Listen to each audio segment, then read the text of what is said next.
जय श्री कृष्ण, जय राधे राधे। माघ मास के अष्टम अध्याय का वृत्तांत।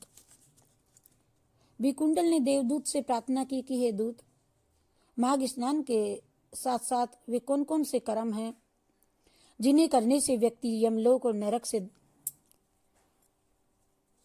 छुटकारा पा जाता है, नरक के दर्शन नहीं करता। कृपा पूर्वक मुझे विस्तार से समझाइए। यमदूत ने कहा कि हे वैश्य पुत्र, तुमने बहुत अच्छा प्रश्न किया है। ध्यान देकर के सुनो। वह मनुष्य जो तुलसी का पौधा श्रद्धा और प्रेम सहित लगाता है और उसकी सेवा करता है, वह सब पापों से मुक्त हो जाता है। जो भक्त तुलसी दल को भक्ति भाव सहित भगवान को अर्पित करते हैं और भगवान का चरणोदक लेते हैं, वे भी सदा सर्वदा के लिए पाप मुक्त होकर के भगवान की कृपा प्राप्ति करते हैं।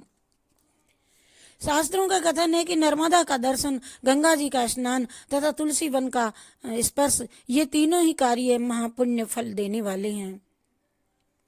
इसी प्रकार जो भक्तजन भगवान शिव को प्रसन्न करने वाले ओम नमः शिवाय मंत्र का जप करते हैं, वे भगवान शिव का भक्ति पूर्वक ध्यान करते हैं। वे भी समस्त दुखों से छुटकारा पाकर के यम पास से मुक्त होकर के इहलोक और परलोक में सभी सुखों को भोगते हैं। देवदूत के ने आगे कहा कि हे मित्र विकुंडल, जो मनुष्य पेड़ पौधे और बाग बगीचे लगाते हैं तथा उनकी सेवा करते हैं, वे देवताओं, अतिथियों तथा पितरों का पूजन करते हैं, जो उन्हें ब्रह्मलोक की प्राप्ति होती है। हे वैश्यवर, जो अतिथि मध्याह्न काल में अपने घर आए हुए, वे चाहे मूर्ख हो या पतित हो, अज्ञानी हो या वेद पाठी, विद्वान या पंडित हो, उसकी हेयता और श्रेष्ठता का भेद त्याग करके उसे ब्रह्म समान ही समझना चाहिए। श्रद्धा और भक्ति सहित अतिथि सेवा और सत्कार करने वाले भी नरक का दर्शन नहीं करते हैं।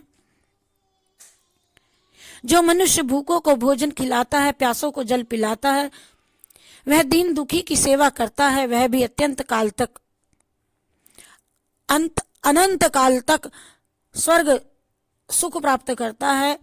हे मित्र, कोई अपरिचित अतिथि यदि भूख से व्याकुल होकर के अपने घर में आए तो उसका मृदु वचनों से स्वागत करते हुए उसे भोजन करा करके उसकी क्षुधा शांत करने वाला दीर्घ काल तक स्वर्ग सुख प्राप्त करता है। गृहस्थ धर्म का विवेचन करते हुए देवदूत ने आगे कहा, हे मित्र, जो व्यक्ति अतिथि का आदर सत्कार नहीं करते, उनका निरादर करते हैं, उनसे घृणा करते हैं या उन्हें देख करके मुंह फेर लेते हैं और घोर पाप के भागी बनते हैं, वे और घोर पाप के भागी बन करके नरक को प्राप्त करते हैं। वे जिस गृहस्थ के द्वार से याचक निरादित होकर के या नहीं है हमारे घर में कुछ भी देने को, कहीं और जाओ अथवा मैं कुछ नहीं दूंगा इत्यादि वचन सुन करके निराश होकर के जो लौट जाता है, वह ग्रस्त घोर पाप का भागी बन करके नरक की यातनाएं भोगता है।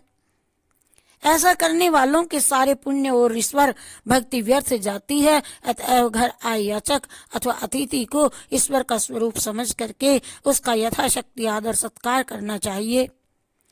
उसे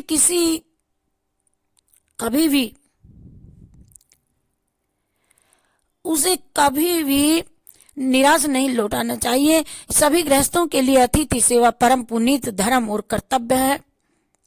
इससे बढ़कर के बंधु बांधव या धन्य धन कुछ भी नहीं है। वैश्यराज, मेरा यह सत्य वचन है कि केवल अतिथि सेवा से अतिथि की सेवा के पुण्य प्रताप के बल से ही अनेकों राजा महाराजा, धर्मात्मा, ऋषि महर्षि आदि चिरकाल से स्वर्ग में निवास कर रहे हैं और उनके पुण्य अब तक क्षीण नहीं हुए हैं। आज तक कर्ण, दधीचि तथा बलि इत्यादि अतिथि धर्म के सर्वोत्तम पालन करता हुए हैं। इनके पुण्य अभी तक अक्षय बने हुए हैं और वह अनंत काल तक स्वर्ग का भोग करते हैं और करते रहेंगे। इति पदम पुराणे माघ महात्म में अष्टमो अध्याय समाप्त। हरि शरणम हरि शरणम हरि शरणम हरि शरणम हरि शरणम हरि शरणम हरि शरणम हरि शरणम हरि शरणम हरि शरणम हरि शरणम हरि शरणम। जय श्री कृष्णा, जय राधे राधे।